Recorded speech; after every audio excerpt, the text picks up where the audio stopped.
Welcome to the Microdope today, this evening, with Paul Stamets. Very happy that even though we've had a long journey behind us and I'm very tired that you came here for the microdose of podcasts. Uh-huh. And I want to dive right into it because we don't want to waste any time. You know that I'm writing this book called Stone Sapiens, New World History, just looking through the drug lens and on how we as a species evolved and also how our history evolved because of drugs, maybe, possibly. From your research so far, where would you say have mushrooms, where on Earth and during what times have mushrooms played maybe the most important role or a crucial role? We all know about Mexico, but do you want to give us a little bit of an overall picture where you think mushrooms might have played a role in our history as a species? Well, animals are descendants of fungi. 650 million years ago, a super kingdom called a Paisthacanta was the nexus point where fungi and animals split from fungi. When was that? 650 million years ago. This is why our antibiotics that we have from fungi are so effective against bacteria. Right. But we have very few antifungal antibiotics because they also harm us. We are more closely related. Look under a microscope, our cells look very similar to that of fungi. Right. So you fast forward, and 65 million years ago, I funded some research at Utah State Museum with Bryn Dentcher, and he determined using molecular clock data that psilocybin came out of the fungal genome approximately 65 million years ago. What an extraordinarily interesting date that is. That's the time of the asteroid impact. Of course, there's some variation, a few million years, and some molecular clock data is based on genetic mutations that occur over time at a certain frequency. And so psilocybin was produced in the fungal genome long before hominids evolved.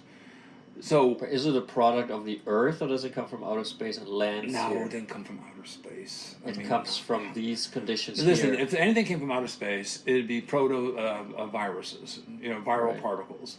But I believe matter begets life. Life becomes cells that are then reproduce as strings, and they fork, and they have membranes, and this is the way of nature. I think that, and what the fungi continued on the route of digesting its nutrients outside of these fungal tips, the mycelium.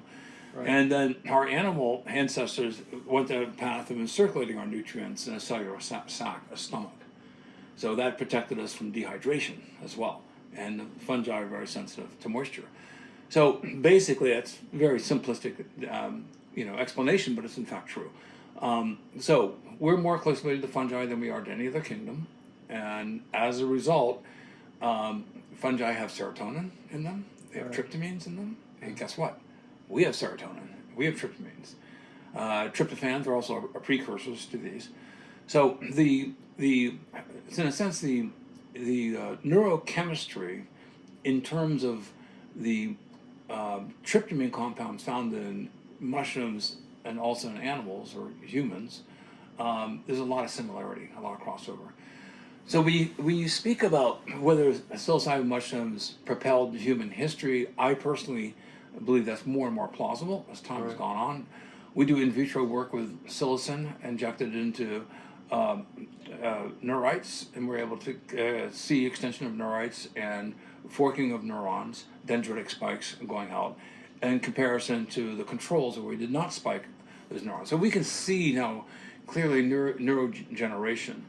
Now there's neurogeneration, neuroregeneration, neuroplasticity, and neurogenesis. The last one is the most difficult. Right. It's newborn stem cells differentiating into neurons.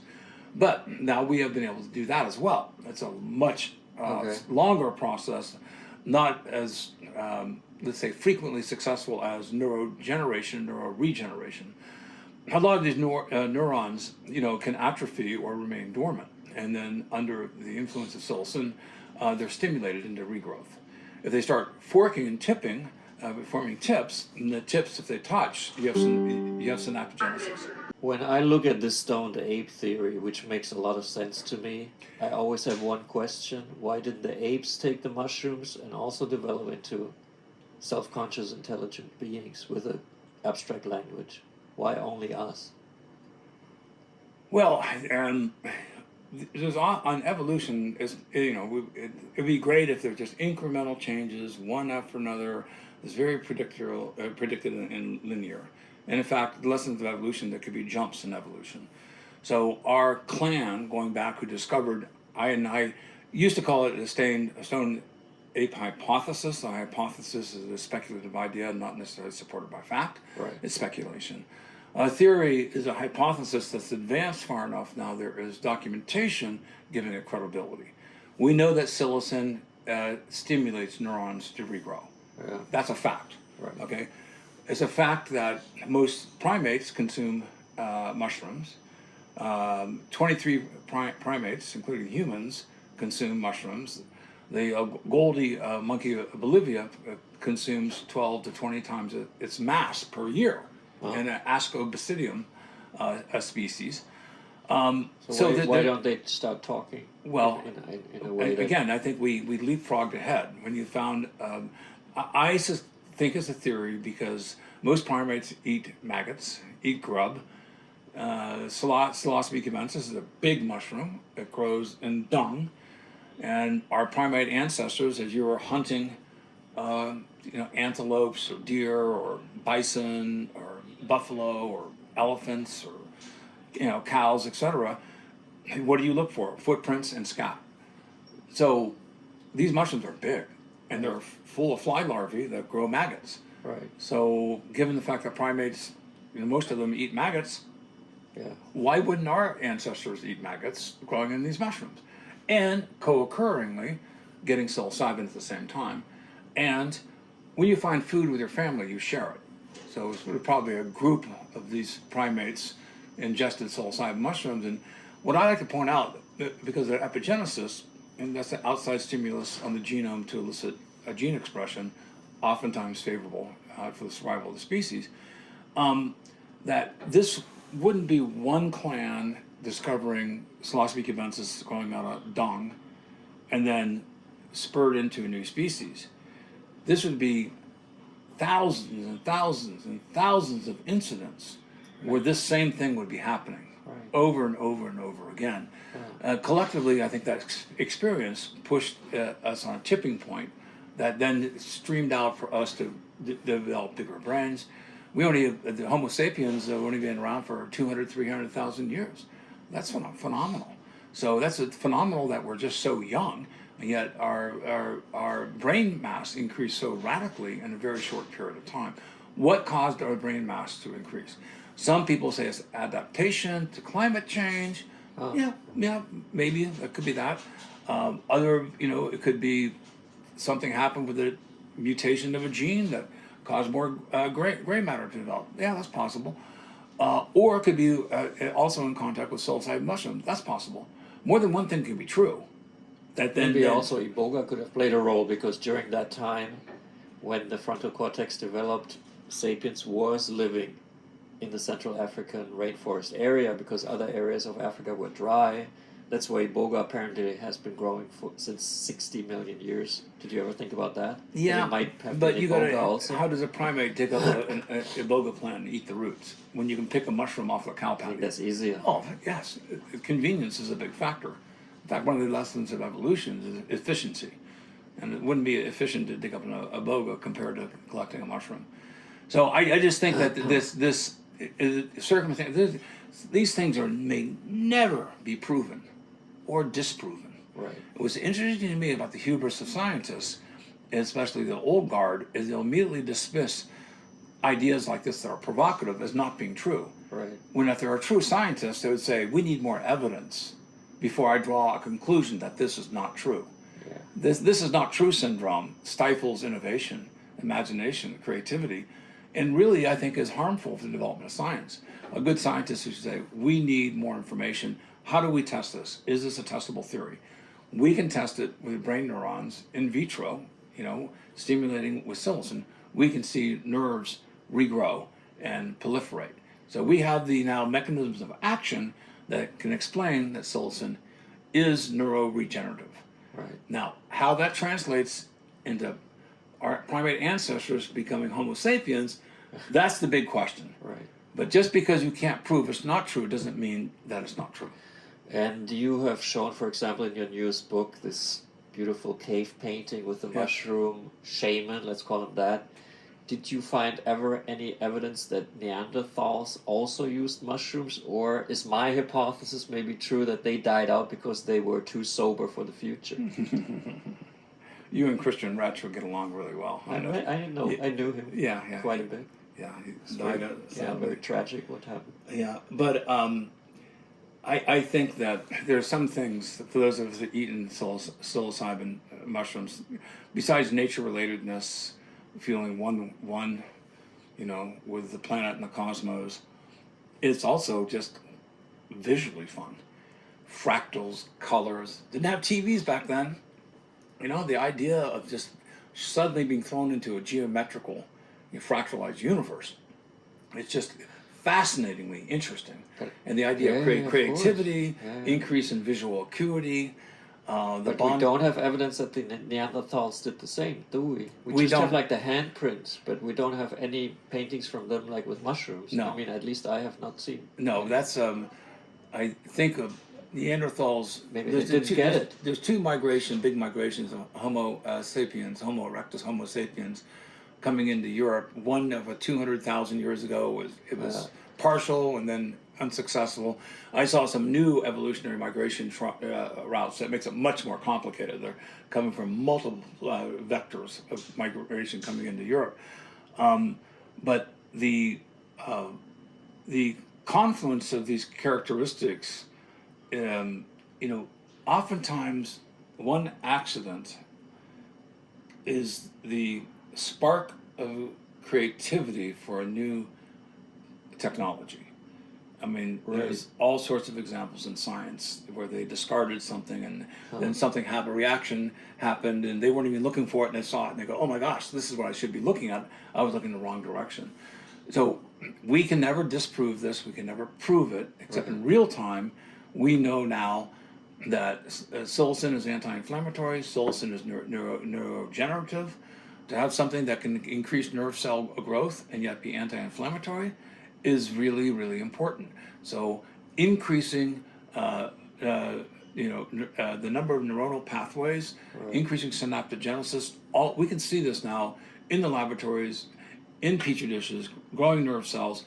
Also, Josh Siegel's work at Washington University saw dendritic spikes in patients under high intensity MRIs that they could actually see nerve tips emerging in real time with people under the dose of psilocybin and see them proliferate. So that's observationally true. Right. So we see it in the petri dish, we see it in patients. Well, this is really interesting because I personally think psilocybin increases intelligence. Psilocybin decreases the progression towards dementia. We all will suffer from age-related dementia as we get older. If nothing else, I place my bets that psilocybin and psilocin will slow the neurodegeneration and offset it with neuroregeneration. I mean, I did see it with my mother who suffers from Alzheimer's. When she took mushroom chocolate for the first time, she read the newspaper to us. That was amazing. That was such an immediate effect. My father spoke of a medicinal miracle. Well, there's Dr. Pam Crisco, and please interview her if you get a chance. But she has an incredible story of one of her fellow, I think it was a nurse. Her mother was in a home, and she had Alzheimer's, and she was very much debilitated. And she started bringing in mushroom chocolates, and she started dosing her mother. Didn't tell any of the staff. And then when she called in for her weekly chat about how mom's going, the nurse in attendance goes, something's happened. She's up and she's engaging. She's talking to people. She's walking around. I mean, she's funny. It's like, we just can't figure this out. And of course, she chuckled because she was dosing, her mother with psilocybin and chocolates. So those are anecdotal. But anecdotal are also case studies. Yeah. And in medicine, you looked at best outcome case studies to build the case for a clinical study. That's how these clinical studies oftentimes emerge. You get this exceptional N of 1 person who has remarkable recovery, and you wonder, well, is that just a coincidence? Is that an outlier, Right. or there's something fundamentally different here that we should pursue medically? And that's the stage that we're at right now. The problem with the clinical trials so far is they're too short. They're 1 month, 3 months, 6 months, maybe a year on the outliers, but no one's tracking people for 5 or 10 years. Because it's too expensive? Or No, it's just not takes too enough long? time. Yeah. And it's too expensive, for Because sure. it was illegal for so long. It's that, and couldn't- just how are you going to get the funding to track somebody for 10 years? You know, the research needs to have pretty quick returns in order to be economically sustainable by institutions, investors, or grants. So is capitalism working against the research in a way? In a sense, but now with the Rand Corporation came out, and I think 8% or 12 million Americans admitted to using psilocybin in 2023. That's probably underreported. That's who admitted. Yeah. A lot of people would hesitate to admit That's that. a lot of people. So that's a lot of people. If we could watch those people, if we could somehow track them, then I think we can prove this. Over a decade's worth of progression. Drugs become legal once they get accepted by society. Like Germany just legalized cannabis because so many people are using it. So the government just said, okay, it's just an accepted substance. We legalize it. Do you think this could happen with psilocybin? And could it happen also from, let's say, a government that's in the current administration? Would you still want that to happen, or could they, let's say, fuck up legalization by making it in a weird way? Would legalization be in any case a good scenario? Well, just for listeners who don't know, psilocybin's oftentimes been described as the anti-addictive drug. Right. One experience, Yale University, smokers, 2 high doses of psilocybin, 1 year later, 67% did not resume smoking again. They literally woke up the next day, looked at the cigarettes, many of them, and said, I don't want this, and just quit it. We have that with opioids, alcoholism, et cetera, et cetera. So the government shouldn't be fearful of people abusing psilocybin mushrooms.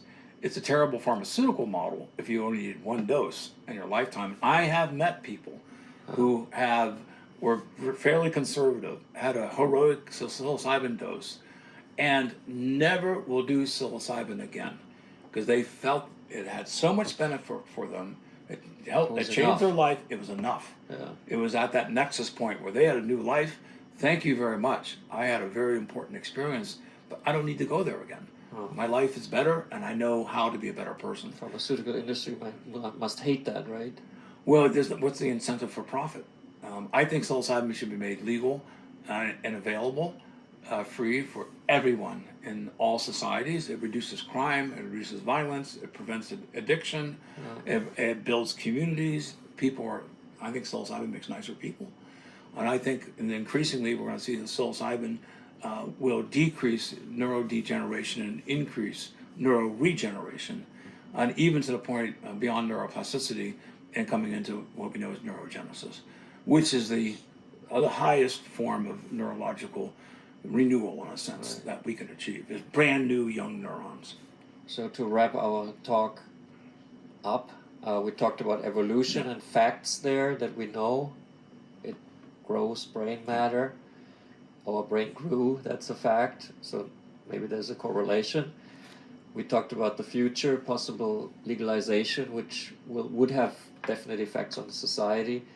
If we just look at the historical arc, the large historical arc, where would you say were the centers of our historical cultural evolution where mushrooms played a major role? I mean, you've talked about Egypt and obviously about Mexico and Mesoamerica. Are these the 2 centers, or do you see it basically everywhere? I think that there's a sort of a psilocybin mushroom revolution from the underground. This is a civil rights movement. Right. It is happening all across the world. And moreover, most government authorities, I'm involved and I've testified in front of city councils, Olympia, Tacoma, Washington, and unanimity of votes with the city council members to decriminalize psilocybin or even legalize it, and decriminalize the lowest priority of law enforcement. And when the sheriffs get up and speak at these 2 cities in particular, both of them said, in 20 years, I've never busted anyone for psilocybin mushrooms. This is not a threat to our society. We're picking up people for fentanyl and all sorts of other drugs all the time. We just don't see it.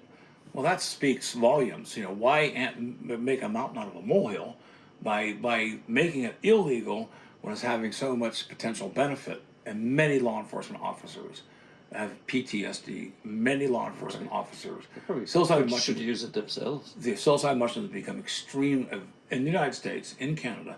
Psilocybin mushrooms have become very important for resolving the PTSD of not only soldiers, Iraq War and Afghan War veterans, or anyone in this type of conflicts, but it's been helping law enforcement officers be better people. Right. You know, bad law enforcement harms everyone, and that's a sickness, a disease inside law enforcement. A lot of law enforcement people are good people. And when they see somebody going off the rails and realize that they can take them down, is it become the brotherhood or sisterhood of silence to protect their little community? No one feels good about that. They know as a bad actor, you shouldn't do that. But if psilocybin therapy can make them into a better person, a better citizen, a better law enforcement officer, then there's a benefit. I'll just close with, I know an RCMP, Royal Canadian Mounted Police, in Canada, and he took me in Vancouver City to his favorite psilocybin mushroom shop. It's not legal. That's cool. But there's psilocybin. He goes, this is where I buy my psilocybin. I'm like, you're law enforcement, you're buying psilocybin? This store is not legal. Yeah, it's okay. We leave him alone. And I said, and he goes, let me tell you how it's helped our law enforcement.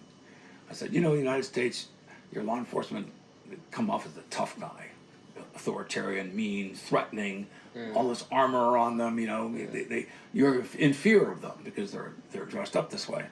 And they have that attitude. That's the behavioral pattern that they've learned and they've sustained. He said, in Vancouver, we do it differently now. I go, how do you do it differently? He says, well, as an example, I had to arrest somebody last week. And I walked up to the person, it was an outdoor cafe, and said, hey, buddy, I got good news and bad news. And then the law enforcement, the RCMP guys, do you want to hear the good news or the bad news? He said, they always want to hear the good news first. And so he said, you can finish your cup of coffee. And then he goes, what's my bad news? I says, I got to arrest you. But he said it was remarkable because of that sense of humor. It's different than charging in and throwing someone on the ground and putting handcuffs on the person. He says he got more confessions in the back of a squad car than they would ever get with a detective, interrogating somebody, because the person they arrested was treated with respect and kindness. The law enforcement officer is doing his job, but he's doing it professionally without being a jerk, And so he says this is now, and the big thing that he mentioned, it reduces the threat level to the law enforcement officers. They don't have to be on guard because they have built this respectful relationship. They said, "You screwed up, dude. I'm going to have to arrest you. Let's go." But it's never done with this sort of authoritarianism that it scares people. People who are scared and frightened become violent. Guess what? Law enforcement officers become violent also if they're scared and frightened. It's the human condition. So I think it's across all segments of society that psilocybin mushrooms can make more peaceful people. They can fight antisocial behavior, anti-destructive behavior. They can elevate our whole society to a higher plane. And that goes with anyone in position of authority, from professors to government officials to anyone supervising other people. Should it be mandatory to eat psilocybin mushrooms? I think it should be. I think psilocybin mushrooms reduce crime. It makes smarter people, make nicer people, build bridges. And the more that we have mutual respect and the more we can be honest with each other, I think the better our society will be. We finish with these beautiful words. Okay, well, thank you. Thank you, Paul. Yeah, thank you. Thank you. It was All right. great meeting you at this conference. The Dopecast.